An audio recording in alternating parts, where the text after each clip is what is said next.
Hi friends, तो my name is Siddhendra निराला और आज आप लोगों के लिए लेके आया हूँ एक बेहतरीन सा टॉपिक।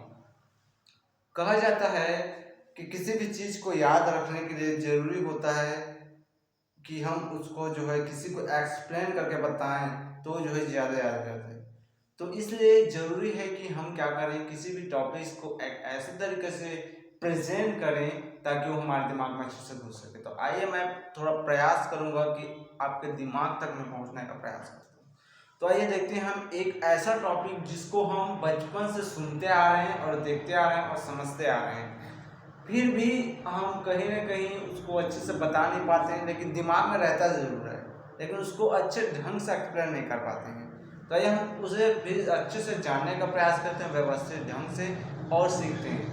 हम सभी जानते हैं हमारे आसपास जितने भी हम अपने चारों ओर देखते हैं उसको हम क्या बोलते हैं, सिंपल रूप से पर्यावरण बोल देते हैं, है ना। और उस पर्यावरण में क्या है, बहुत सारे जीव जंतु, पशु पक्षी, बैक्टीरियस वगैरह, छोटे से लेकर बड़े जीव और इसके अलावा निर्जीव वस्तु भी पाए जाते हैं।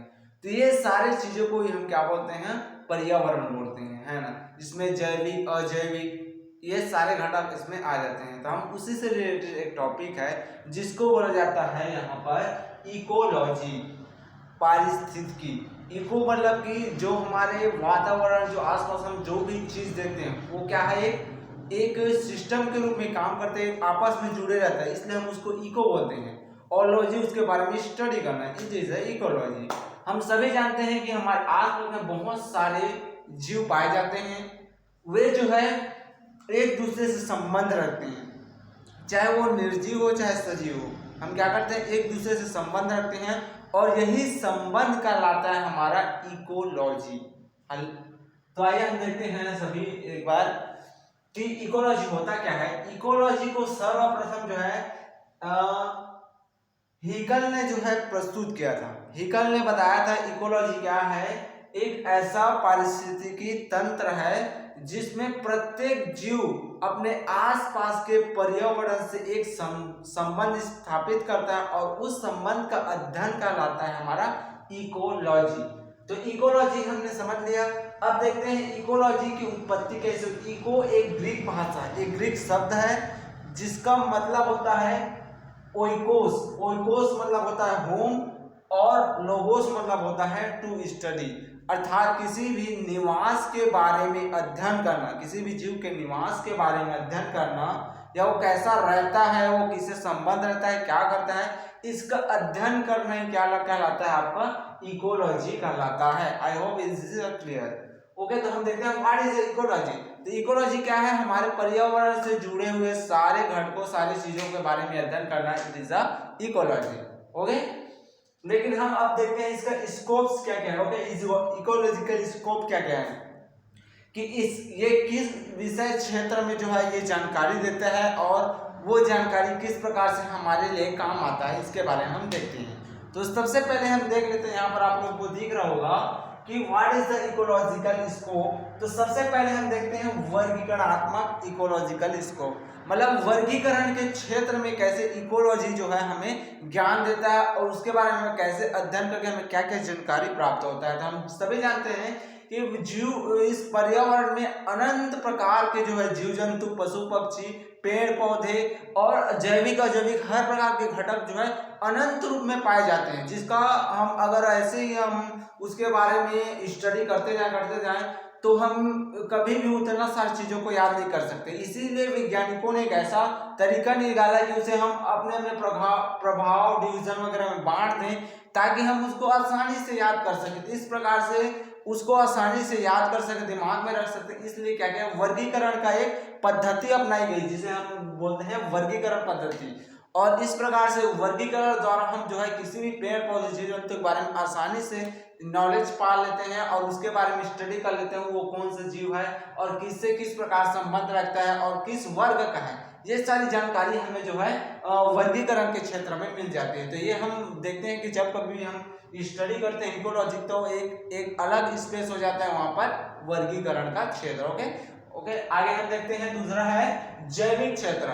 जैविक क्षेत्र क्या होता है, हम सभी जानते हैं प्रत्येक जीव जो है अन्योन्य क्रिया करता है, आपस में परस्पर संबंध स्थापित करने के लिए कोई न कोई क्रिया करता है, जिसके परिणाम स्वरूप कुछ जैविक अपघटक जो है एक दूसरे को प्रभावित करता है, एक दूसरे पर जो है प्रत्यक्ष अप्रत्यक्ष रूप से निर्भर भी रखता है।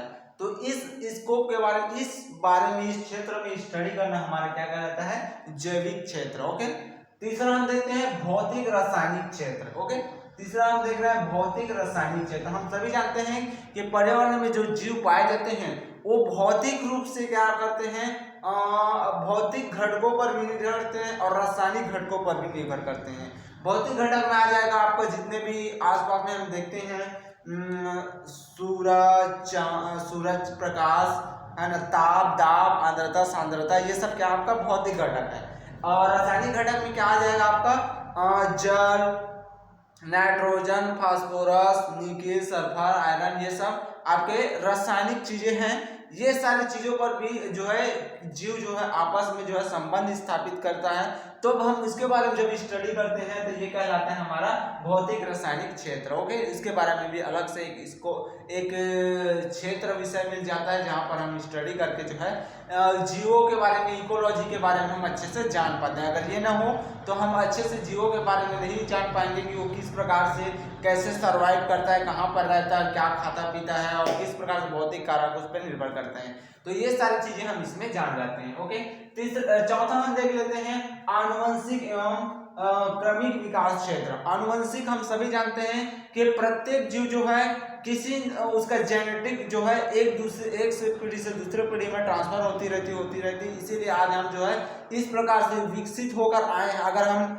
जेनेटिक ट्रांसफर नहीं होता तो जाहिर सी बात है हम जो सीखे हैं वो आने वाली पीढ़ी में जो है कभी नहीं सीख पाता और उसके बाद उसको फिर से वही मेहनत करनी पड़ती जो हमने किया था। तो इस प्रकार हम देखते हैं कि जेनेटिक के कारण होता क्या है कि कोई भी जो पिछला जीव होता है वो अपने आने वाली संतति को जो है वो सारी चीजें ट्रांसफर कर देती है जो उसने जो है अपने वास्तविक जीवन में, अपने वास्तविक जो है क्रियाकलाप में जो है सीखे थे। तो इस प्रकार देखते हैं कि जेनेटिक मटेरियल आने वाले हर जनरेशन में कैसे ट्रांसफर होता है, ये सारी चीजों को हम सीखते हैं। और जैसे वो किस प्रकार से विकसित होते होते जो विशाल जीव बन जाता है और विशाल जीव कैसे आगे चल के और विशाल बनता है, ये सारी चीजों के बारे में हम सीखते हैं तो और जानते हैं और उसके बारे में स्टडी करते हैं। तो ये सारे जो स्कोप आ जाते हैं वे सारे क्षेत्र आपका हो जाता है आनुवंशिक क्रमिक विकास क्षेत्र। तो इस क्षेत्र के बारे में अगर हम सीखते हैं तो जाहिर सी बात है ये सारी चीजें हमें जो है नॉलेज में हो जाती है। इसलिए जरूरी है कि ये भी क्या हो, हमारे इकोलॉजिकल का एक पार्ट हो, इसलिए इसको भी शामिल किया गया है। ओके, आगे हम देखते हैं पांचवा क्षेत्र है आपका भौगोलिक क्षेत्र। जब वैज्ञानिक ने जो है पूरे देश का भ्रमण किया तो उन्होंने पाया कि हर एक क्षेत्र में अलग अलग जीव जो है वही जीव अलग अलग तरह से दूसरे जीव पर डिपेंड रहता है, दूसरे जीव से प्रभावित रहता है या दूसरे जीव से संबंध स्थापित रहता है। वही जीव दूसरे जगह पे और दूसरे जगह पे कहीं और, ऐसे करके जब पूरे भौगोलिक का अध्ययन किया गया तो हमें और बहुत सारी ऐसी जानकारी प्राप्त हुई जो एक क्षेत्र में नहीं पाया जाता है। इसीलिए जरूरी है कि हम क्या करें, सारे जीवों की स्टडी करें। अगर पूरा पारिस्थितिक तंत्र जानना है, पूरे पर्यावरण को जानना है, इकोलॉजी, पूरा देश दुनिया सब आ जाता है, तो इसके बारे में जानने के लिए क्या किया गया कि पूरे भौगोलिक क्षेत्र का स्टडी किया गया। इसलिए इसको एक विषय ही बना दिया गया ताकि हम इकोलॉजी को अच्छे से जान सके। तब इस इकोलॉजी में हम देखते हैं कि भौगोलिक में जितने भी पाए जाने वाले जीव हैं उसके बारे में स्टडी करना आपका आ जाता है। ओके, भौगोलिक क्षेत्र, I hope you reading this clear. जनसंख्या गतिकी क्षेत्र। ओके, तो आगे हम देखते हैं जनसंख्या गतिकी क्या होता है कि कोई भी विशेष क्षेत्र में वहां पर उपस्थित एक प्रकार के जो समुदाय पाए जाते हैं उनकी संख्या, उनकी जनसंख्या कहलाती है। मान लीजिए कोई क्षेत्र है, कोई विशेष क्षेत्र है, उस क्षेत्र में एक आम का पेड़ है तो उस क्षेत्र में और कितने आम का पेड़ है, अगर 10 है तो 10 उसकी जनसंख्या, 50 है तो 50 उनकी जनसंख्या, ऐसे करे। मतलब उसके समान दिखने वाले किसी विशेष क्षेत्र में एक जीव के समान दिखने वाले अनंत जीवों की संख्या उसकी जनसंख्या कहलाती है। और उसकी गतिकी किस प्रकार होती है और निरंतर वो आगे किस प्रकार से बढ़ता है घटता है, जन्म दर, मृत्यु दर, ये सारे घनत्व वगैरह ये सारे की स्टडी करना आपका कहलाता है जनसंख्या गतिकी एवं क्षेत्र। ओके, तो इसके बारे में अध्ययन करना हमारे लिए बहुत जरूरी हो जाता है ताकि हमें पता चल सके कि कोई विशेष क्षेत्र में जो है उसकी वृद्धि विकास किस प्रकार से हो रही है और कैसे हो रही है और किस पर वो निर्भर कर रहा है। इसलिए इसको भी हमारे जो है इकोलॉजिकल जो है आपका स्कोप में जो है इसको जोड़ा गया है। ओके, आगे हम देखते हैं आपका आखिरी जो है परिणात्मक क्षेत्र। परिणात्मक क्षेत्र में क्या होता है कि कोई भी क्षेत्र में उसकी सांख्यिकी या उसकी मात्रात्मक ये इकाई कितनी है, मतलब कोई भी विशेष क्षेत्र में उसका संख्या कितना है वो या फिर वो कितनी मात्रा में है, ये सारे परिणाम को जानने के लिए या फिर वो कितना ज्यादा है कम है, ये सारे तो ये सारी चीजों को जानने के लिए हमें जो है ये मात्रात्मक क्षेत्र एक विशेष प्रकार की क्षेत्र पाया जाता है जिसमें जो है हम सभी जीवों के बारे में अच्छी तरह से जान जाते हैं।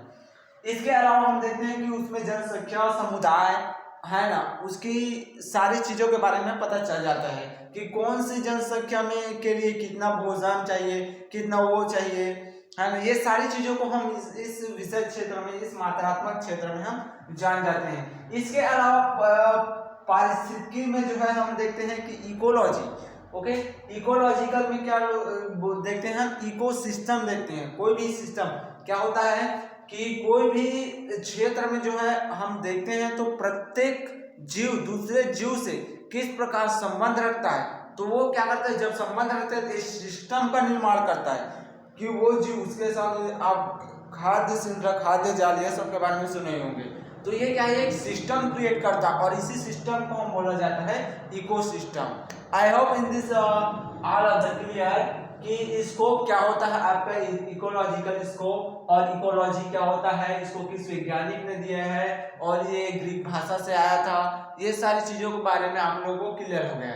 अगर एग्जाम में ये सारी चीजें आ जाती है तो आप अगर इसमें से लिख देते हैं जो भी आपको बताया गया, आई होप आपको पूरा नंबर मिलने से कोई नहीं सकता। तो मैं आशा करता हूँ सारी चीजें आपको समझ में आ गई। ये जो है मेनली ये सब्जेक्ट जो है आपका 9, 10 से लेकर जो है पूरे कॉलेज तक में जो है आप लोगों के रिक्वायर्ड होता है, जरूरत पड़ता है।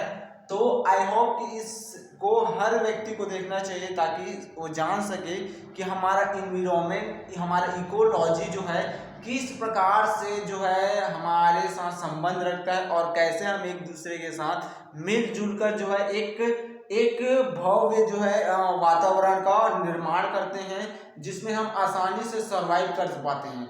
और यदि सर्वाइव न कर पाए तो कैसे हम जो है आनुवंशिकी डेवलपमेंट करके हम उस वातावरण में सर्वाइव कर लेते हैं। ये सारे विषय क्षेत्र में हम देख लेते हैं। इसके अलावा और बहुत सारे एनाटॉमी है, फिजियोलॉजी है, ये सारे भी क्षेत्र इसी में आते हैं। हम और बहुत सारे देखें तो हम मॉर्फोलॉजिकल है आपका, और बहुत सारे चांद तारे ये सब भी कैसे इफेक्ट डालते हैं, मतलब कि ये सारी चीजें और बहुत सारे ऐसे विषय क्षेत्र हैं जो इसके अंतर्गत आते हैं। I hope in this clear. Thank you very much.